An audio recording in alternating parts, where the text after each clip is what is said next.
I didn't notice the first silence. It slipped in like a draft under the door, soft enough to ignore, small enough to step over without thinking. Nisha started saying, late meeting, the way you say almost there, when you're still 20 minutes out, like a ritual that makes time behave, like a charm you whisper to yourself to make guilt turn into something manageable. I'd plate dinner and pretend I wasn't counting the minutes in the way rice cools, in the way steam lifts off dal and vanishes. The city outside our window carried on with its hum. The train tracks a distant thread of thunder, the rain tapping the balcony grill with patient knuckles. There had been days when she would talk about small things, a colleague's wedding, an old song, a dream about her father buying mangoes from a street cart he claimed made him feel 16 again. Then the words went thin.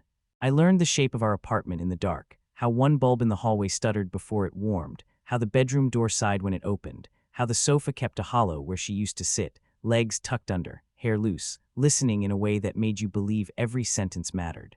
Now the sofa kept its hollow even when she was on it. Her phone lived face down. The first time I asked casually, as if asking the time, which meeting?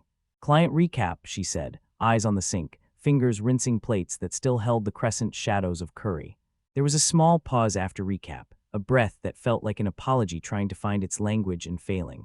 I told myself trust is an active verb. Trust is a daily chore, a light you choose to leave on so the hallway never truly goes dark. On a Wednesday, I found a receipt in the pocket of her blazer, the navy one she wore when she wanted to seem unflappable. An upscale bar near Bandra, 2 cocktails, 1 appetizer, time-stamped 10:54 p.m. I wanted to believe she went there to celebrate a deal, to decompress, to sit alone and listen to music like a person who needs to remember they are more than their tasks. But there are kinds of solitude that don't generate 2 cocktails. I placed the receipt on the dining table like evidence from a quiet crime, then slid it away again like it might embarrass the wood. That night she texted at 9:17, running late, don't wait. I waited, the apartment held its breath with me. The rain fell for hours, stitching steady lines into the glass. The kitchen smelled like cumin and absinthe. Around 11, a neighborhood dog barked, twice, then stopped as if it had remembered something better. She came home at 12:23, keys, a soft jangle, the door opening like a confession. Hey, I said as if I were waking from a nap. Hey, she said, the word too careful, like walking on tiles you know are loose. I got up, made a show of rinsing my plate that had only been pushed around the edges, asked about her day with a voice that sounded like someone else's, someone gentler, someone less afraid. Long, she said, I'm tired. She smiled, the kind people use when they want to comfort you without giving you anything to hold. That night, she slept on her side of the bed, facing the wall. I watched the soft rise and fall of her back and tried to remember when we last laughed without effort. A week later, our building's security office sent out a new login for the lobby camera system, part of a routine upgrade after a small theft down the street. For residents' peace of mind, the notice said, as if peace were an app you could log into. I didn't open it that day, or the next. On Friday, the sky stayed the color of dishwater all afternoon, the kind of light that turns everything into a suggestion. She messaged at 7:42, late mighting. I ate alone, then rinsed, then wiped, then sat with an old cricket match on mute while the ceiling fan made slow negotiations with the air. At 10:03, the dog barked again, like it had drifted into and out of some private argument. I opened the email. The camera feed was plain, unblinking, the lobby marble washed in gray, the guard's chair empty at that hour, the glass doors reflecting a city that had gone soft around the edges. And then at 9:26, Nisha walked in. She was not alone. A man I didn't know had the rhythm of a person who expects to belong. Not timid, not bold, just there, the kind of presence that makes space rearrange itself. He touched her elbow at the door like one might touch a hot kettle, carefully, familiar with heat. She looked up at him with a softness I had been rationing at home. They hugged, briefly, like a pact made in low light. He handed her something small, maybe a folded napkin, maybe a note, impossible to tell through the feed's resolution. She smiled. It was not the smile she brought home. They parted. He didn't enter. She came upstairs. The video ended, but not for me. There are moments when your ribs feel like they've been unscrewed, when the room is suddenly too bright even in dusk. I sat with the laptop on the dining table, the grainy freeze frame of her smile waiting for a verdict that refused to arrive. Keys at 10:57, the door, her soft jangle. Hey, she said. I closed the laptop gently as if making a careful promise to it.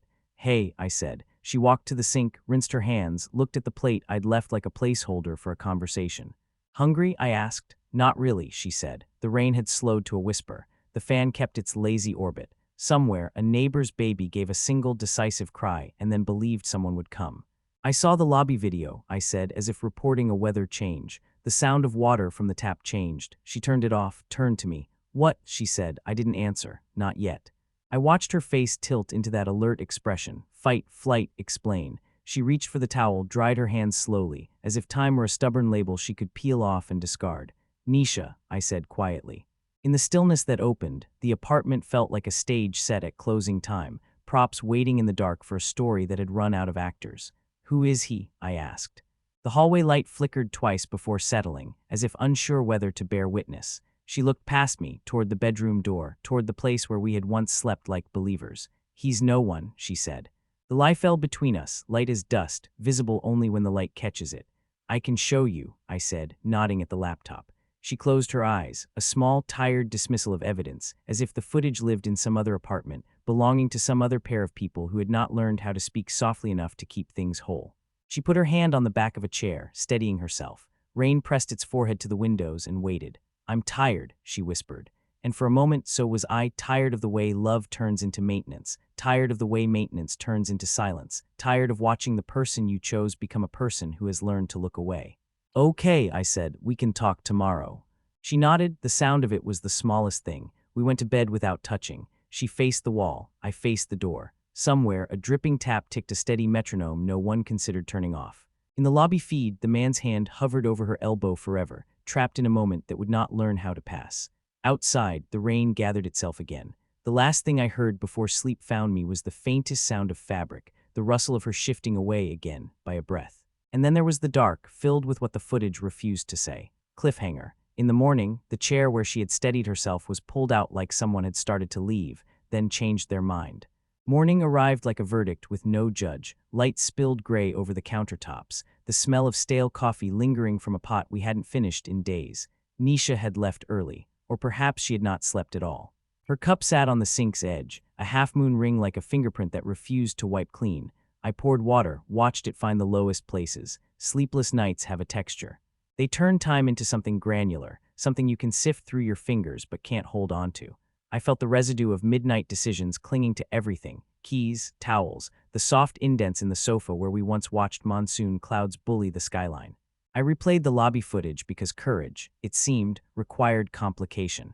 Because sometimes you need the lie to be less plausible than the world you have built around it. He was taller than me. Not by much, but enough to register as a different geometry. Dark shirt, neat beard, the kind of shoes that don't scuff easily. I watched the way he waited just outside the frame while she checked her messages. The way he leaned in said something that made her look up with that softness I could not replicate at home. A small gesture, nothing, and yet everything. I started seeing him everywhere.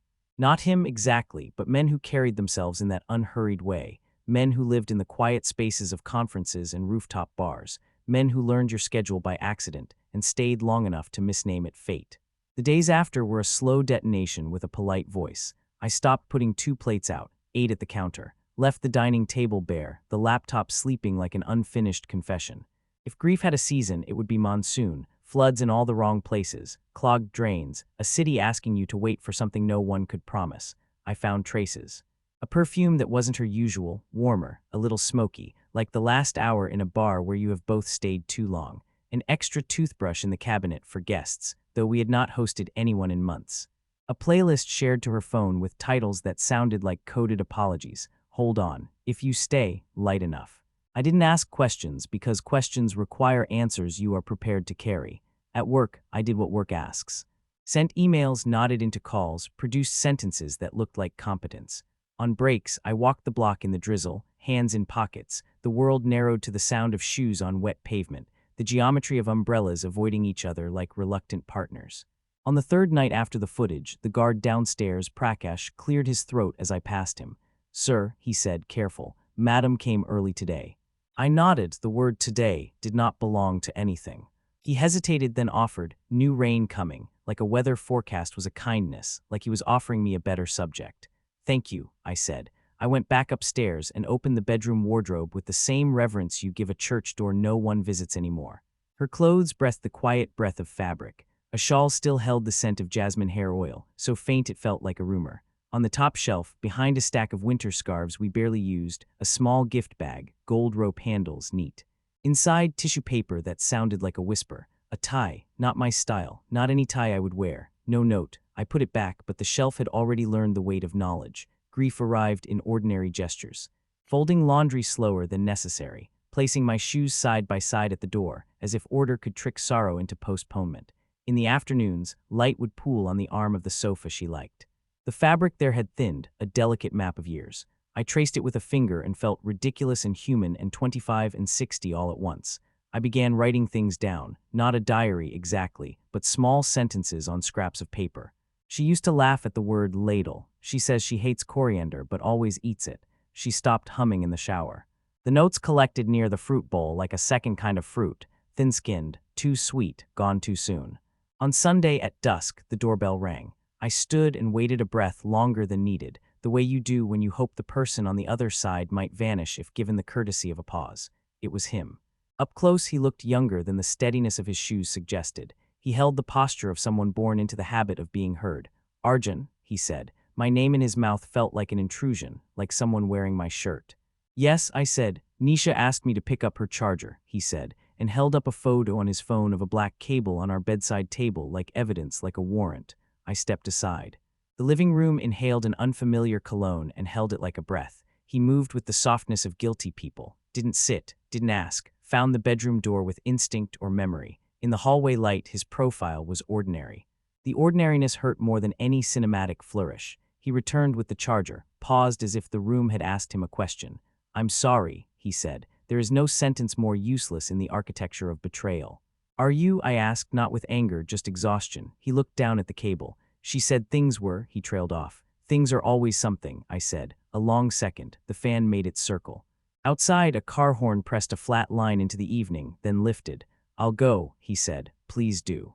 At the door, he turned, as if to offer context that would only condescend to the facts. He didn't. He left. The apartment exhaled. I stood in the doorway longer than needed, watching the corridor's indifferent carpet. Quiet resilience isn't a banner. It's a glass of water you refill without noticing. I messaged Nisha. "He came for your charger." She replied, "Thank you." 2 words that both overreached and underdelivered. That night, I changed the bedsheet, put fresh towels in the bathroom, not because I expected her, because clean surfaces felt like small, unglamorous prayers. I slept with the window cracked open to let the rain speak a language I understood.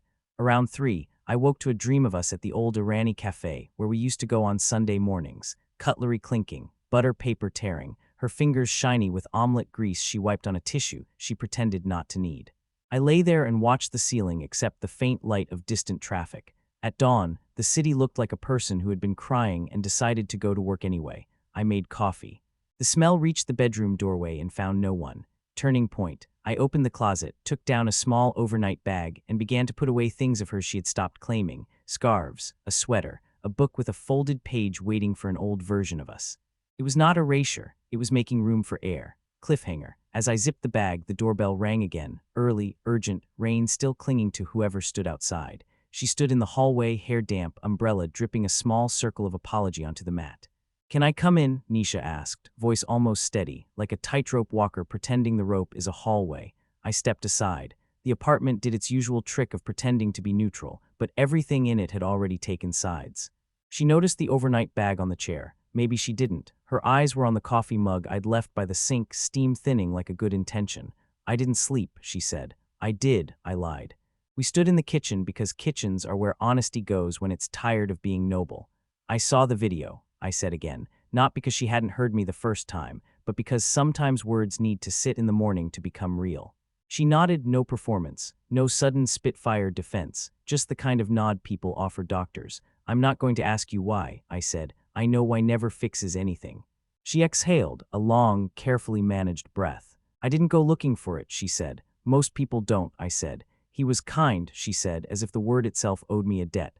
"I used to be kind," I said, and it landed without accusation, only the heaviness of a tired fact. She closed her eyes. "You still are." A pause, the fan kept on. The window carried the soft smell of rain-washed dust that first clean scent the city wears like a borrowed shirt. "I don't know how to talk about this without making you the villain," she said. "I'm not," I said. "Neither are you." She looked surprised by that, as if she had come prepared to be punished and didn't know where to place her hands without the script. "We stopped seeing each other," she said, then corrected herself with a wince. Armin, he came by to get my charger. So his name is Armin, I said, as if naming a storm makes it less confusing when it moves your furniture. She nodded. He doesn't belong here, she said, glancing at the sofa, at the plant we both forgot to water and then celebrated when it decided to live anyway. Neither do we, I said, and we both heard it, the way the sentence yawned open under our feet. She sat at the dining table, the chair she steadied herself on the night I told her. Her fingers traced the wood grain as if it held braille only she could read. I kept thinking it was a phase, she said. Work stress, our schedules. The small ways you become separate and call it normal.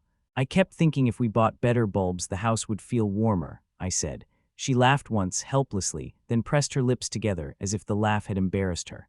I was lonely, she said finally, even here, especially here. The sentence did not accuse me. It accused the spaces between us we had both learned to walk around. I remembered the first year, the ridiculous fights about laundry, the triumphant making up over street food at midnight, the way we called each other by our full names as a joke, as if we were our own parents. Did you love him? I asked. The question arrived like a stranger. I loved the version of myself I could be near him, she said. What version was that? Less tired, she said, less careful. We let that find its place. Do you love me? I asked. She didn't rush. Yes, she said, but not the way that saves people. We both looked at the plant, 2 new leaves since last week. We had not earned them. I don't want to be cruel, she said. I know I already have been. There's a kindness that looks like leaving, I said. There's a kindness that looks like staying until it doesn't, she said. We smiled briefly, tragically, like people who finally understand the joke and know the price of it. She reached into her bag, pulled out her building access card, placed it beside my coffee mug, then pulled it back. I'm not ready to decide in front of you, she said, voice small and brave. You don't have to, I said. Decisions don't vanish if made in another room. She stood, walked to the window, pulled the curtain open half an inch, watched the city blink. I wanted to tell you the night before the video, she said. I rehearsed. I stood in the bathroom and practiced saying your name without crying. And then, I remembered your mother's birthday is next week. We both laughed again, hollow and human. Do you want me to ask you to stay? I said.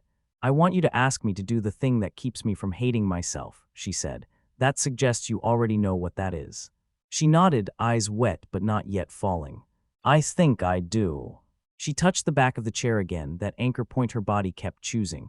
We could try counseling, I said, the way you say umbrella, when the sky is already making up its mind. We could, she said. We could also try being honest about who we are now. And who is that?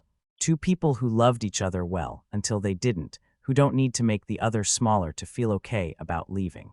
The room went very quiet. Not the awkward quiet, the kind that arrives when a truth lands and the floor holds. Will you see him? I asked. I don't know, she said. I don't want to turn you into a ghost I have to apologize to every time I laugh at something. I don't want to haunt you, I said. We stood a long time like that, in the ordinary light, with the ordinary hurt, with the unglamorous bravery it takes to not ruin what you've already lost. She picked up her access card again, put it in her bag. Looked at me as if I were a photograph she was going to keep in a drawer for a long time, the kind you open on mornings when the rain is noisy and your coffee is kinder than usual. Can I hug you? She asked. Yes, I said, and the word was heavier than it looks. We held each other like people carrying a fragile object together, careful not to jostle. Her hair smelled like rain, like a station platform at night.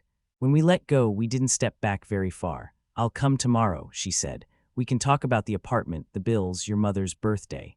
Yes, I said. She walked to the door, paused, turned. I am sorry, she said. Not the useless kind.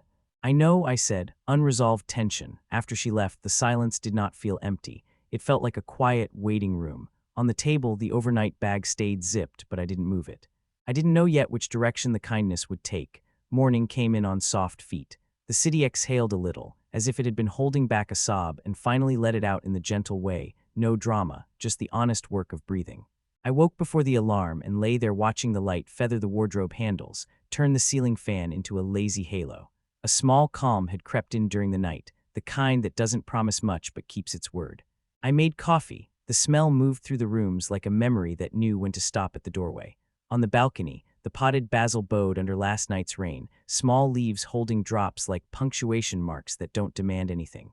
I thought of the first apartment we rented, paint still tacky in the corners, a mattress on the floor, a gas stove we had to plead with to light. We were so good at wanting then, wanting like a talent. I sat at the table and opened a blank document. If endings had invoices, this was mine, not a